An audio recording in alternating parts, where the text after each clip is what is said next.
How to start a junk removal company with no truck. Welcome! In this video, we're going to show you how to start a junk removal company, and guess what? You don't need a truck or experience to do any of it. In fact, you don't even need to have a truck to start. We'll go over how to find one for essentially free later in the video.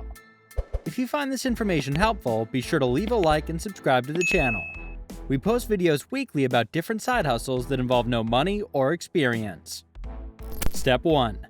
You'll need a business name to start branding yourself in the area. You do not need to have the perfect name, but if you are a perfectionist and you'd like to have everything set up, such as your website, logo, Facebook, Instagram, Google My Business, TikTok, and more, you may want to do some research before you choose the name. Let's say you choose ABC Landscaping. You'll want to search the social media sites to see if someone else already has that name. Then check to see if the domain's available. Once done, you can go to Canva and create a free logo. They may put a watermark on the logo, but you can go to Google and search for free background remover and take off the watermark. Step 2. You'll need a business card. The traditional way is to spend money on a fancy business card, hoping someone puts it on the refrigerator. However, now we're in the 21st century. Things are digital now. Go to the App Store and search for Hi Hello.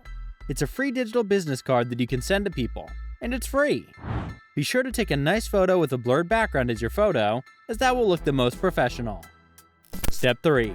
You'll need a way to take payment. There are so many ways to take payments now. Depending on where you're at in your business, you'll need to open an account at a bank and make sure that your personal and business accounts do not mix for tax purposes. Once you have the account, be sure to create an account on Cash App, Zelle, Apple Pay, and any other payment app that you can find to make the payment process very simple. Although, cash is king. Step 4. You need to get your business known in your area. This is where the fun starts. Everything you've set up so far should have been free, minus the domain, which is not needed per se at the moment. If you have a neighborhood group on Facebook, go on there and post about your new business and offer discounted rates for the first 20 customers. You may even need to go door to door to start setting up your route. You might be worried about how you're going to complete the services without tools, but we'll go over this in the next step. Step 5. You need to start selling services. Before you start going door to door or posting in different groups, you need to know what services you're going to offer. Be sure the services mesh well with each other. I'll give you some examples. Junk removal is your main offer. However, you could offer appliance removal, apartment cleanouts, eviction cleanouts, pine straw removal, garden rock removal, and more. As an additional add-on service, you can offer to help move someone if they're local. You could also use this as a tool to get cash up front, meaning you can say that if you pay me now, you could offer to pick up pine straw free if they pay up front.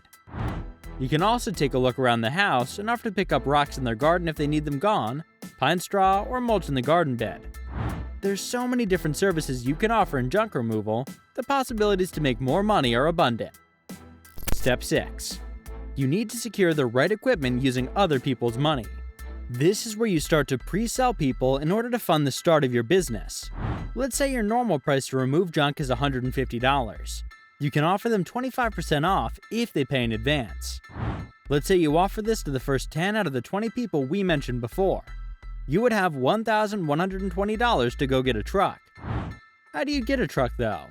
Stores like Home Depot and Lowe's offer super cheap truck rentals. At the time of this video, they're $19.99.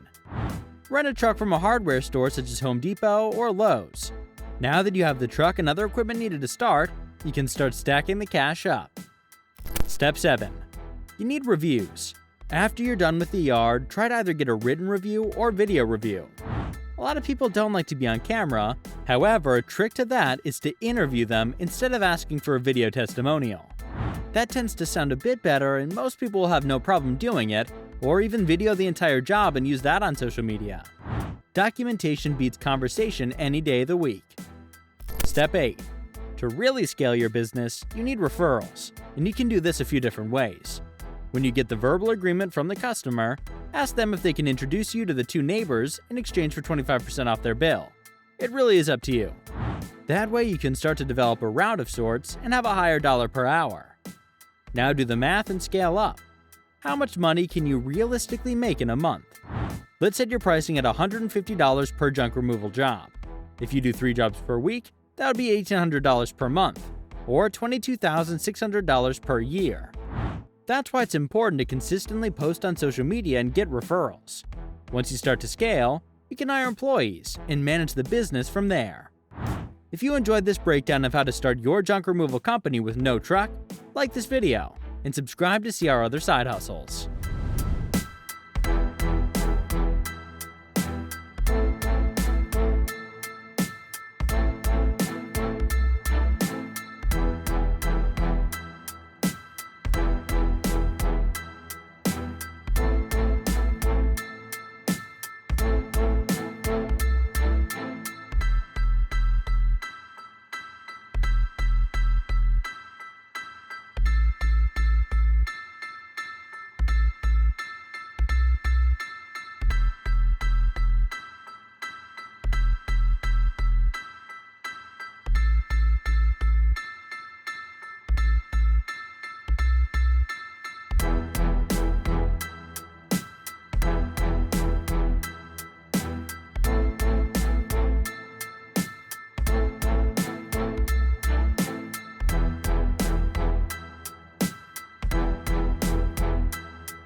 That's it for the video, guys. I hope you enjoyed this video. Press that like button if it did, and comment down your thoughts on it. Share the content to spread the good content. Subscribe to the channel for more amazing content. See you in the next one. Peace out.